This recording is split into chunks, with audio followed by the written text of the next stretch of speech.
Hi, my name is Bente, I'm the Norris Witch, and this week's video is a book review. And it's about this book, The 4 Elements of the Wise by Ivo Dominguez Jr.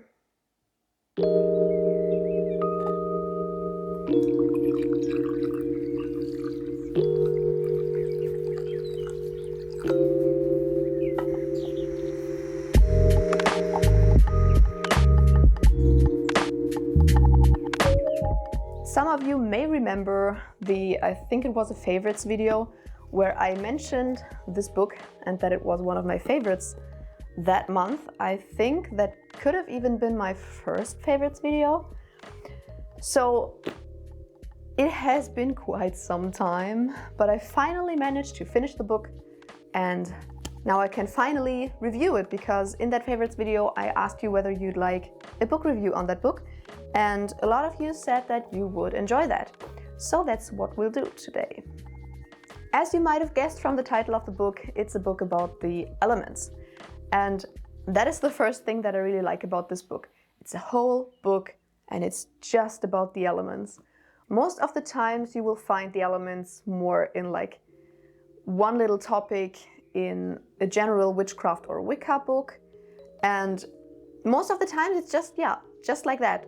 This small little topic, you get like the correspondences of the elements and what the elements stand for, and that's it. And that's why a lot of people think of the elements as like a beginner topic, and that's also a thing that the writer of this book talks about, that the elements are often looked at as a beginner topic, which is not true, because there is a lot to the elements. It's not just like this base topic that you think of when you're maybe writing a spell. There is a lot to it, and there is a lot of fun things you can do with just the elements. So having a book just about the elements, I think that's really nice. What I also found really cool about this book is that the writer says that that book is not just about the elements in one specific tradition. The writer is Wiccan, but this book is meant to be adaptable to any tradition that you might be working with. So you can use it no matter if you're Wiccan or whatever else. Right in the beginning of the book, the writer says that you should question everything that he has written in that book. You should not take anything that is written in that book for fact. You should always question it and see whether that resonates with you, whether your intuition says that that is right for you.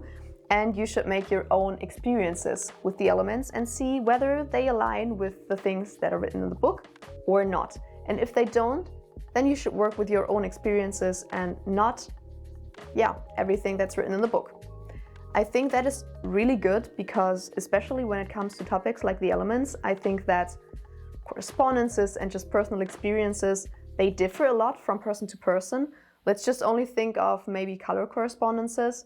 I personally, for example, I don't really like the correspondence with yellow for the element of air. And I know a lot of people who struggle with that and who have just like different correspondences for the elements.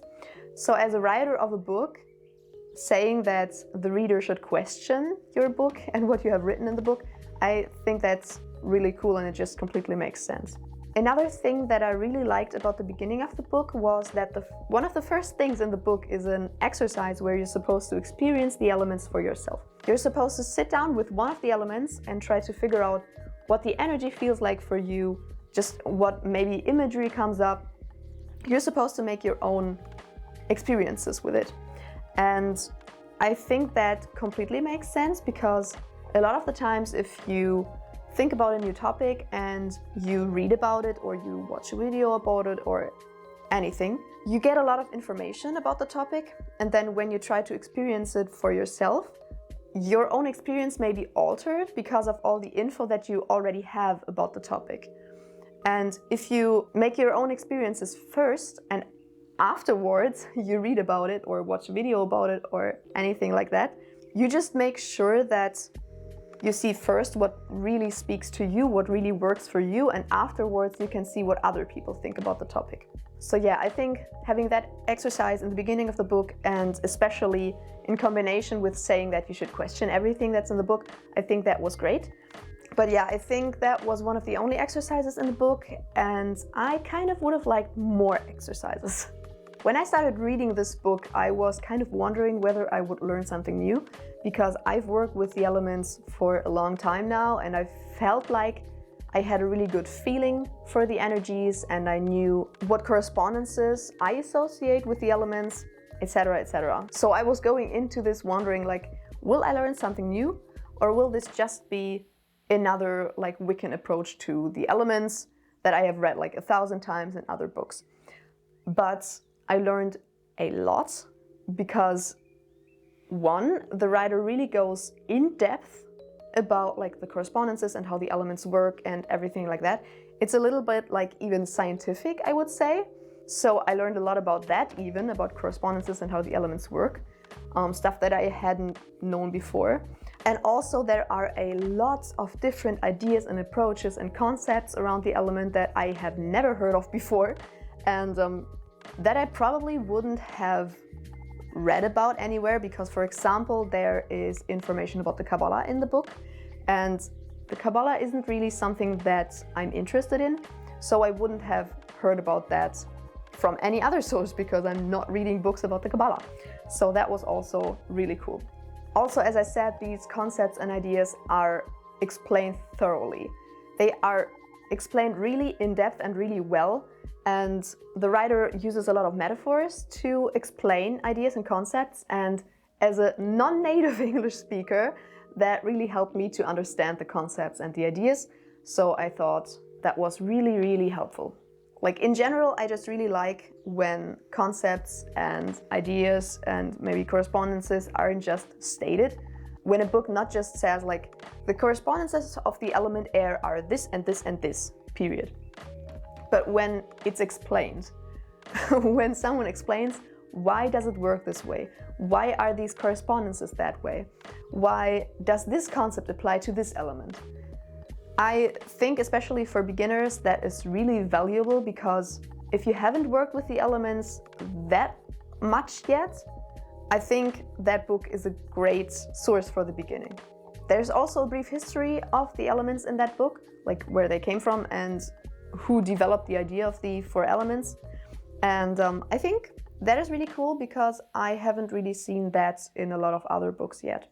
One thing that I wouldn't have expected in that book was a description of many different ways of manipulating energies and working with energies, which I found really interesting and which I'm really, really excited to try out. But one thing that I have to say I don't really like about the book is that there's just like plain information and explanation and like no fluff around it. It's like concept after concept after concept, especially in the end of the book. So that's also why I really struggled finishing that book. I kind of really procrastinated finishing the book, and that's just because it's not really that fun to read. As I said, it's a little bit like even scientific, and I'm just not really into reading that kind of book. But of course, that's really subjective. I just don't really prefer reading those books, but I bet there are a lot of people who do prefer reading such books, because there is not much fluff around it. So if you like those kinds of books, then that's great. Then this book is for you. What was also a tiny little problem for me was, as you know, I'm not a native English speaker. I think my English is pretty good, and I constantly like read books in English. I watch TV shows and movies in English. My coven is an English-speaking coven, so I have English like all around me. But because that book was kind of scientific, it was kind of a little bit hard to read and to understand. Sometimes I had to reread a passage like 2 or 3 times to kind of properly understand it. But that's, of course, just a problem that I have as a non-native English speaker. And I think I just touched the microphone. I'm really sorry if that was really loud. So overall, what do I think about this book? I think the book is awesome, because there's just a lot of info in that tiny book. I mean, it's how many pages? Like 210 pages, and for 210 pages there is a lot of info in that book. A lot of concepts, a lot of different approaches and ideas. Of course, it wasn't the most easy book to read, but that's okay. I would definitely buy it again, and I would definitely read it again, and I definitely will have to read it again because I didn't take as many notes as I should have, especially in the end, because I wanted to just get it done, because I wanted to film the review for you, because I was like, oh my god, I promised the review like 3 months ago. I have to finally finish reading this book. So I will probably read it again and take a lot of notes. And that's just one advice that I would give you if you buy that book. Take a lot of notes, because there is so much info in there. If you think in the beginning of the book, oh, I don't have to write it down, I will remember. There is so much info in that book that you will probably not remember. So if you want to read that book, make sure to like have paper and a pen also, because you will have to take a lot of notes, because there's so much info in there. So yeah, that was my review on The 4 Elements of the Wise by Ivo Dominguez Jr. I hope it was helpful. If you have any further questions about this book, because you're maybe thinking about buying it, make sure to drop them in the comments and I will make sure to get back to them. Yeah, and maybe also let me know what you think about the review. Do you think I should make more review videos? Because I'm reading a lot of books, and making review videos is kind of fun, because I have to think even more critically about a book that I'm reading.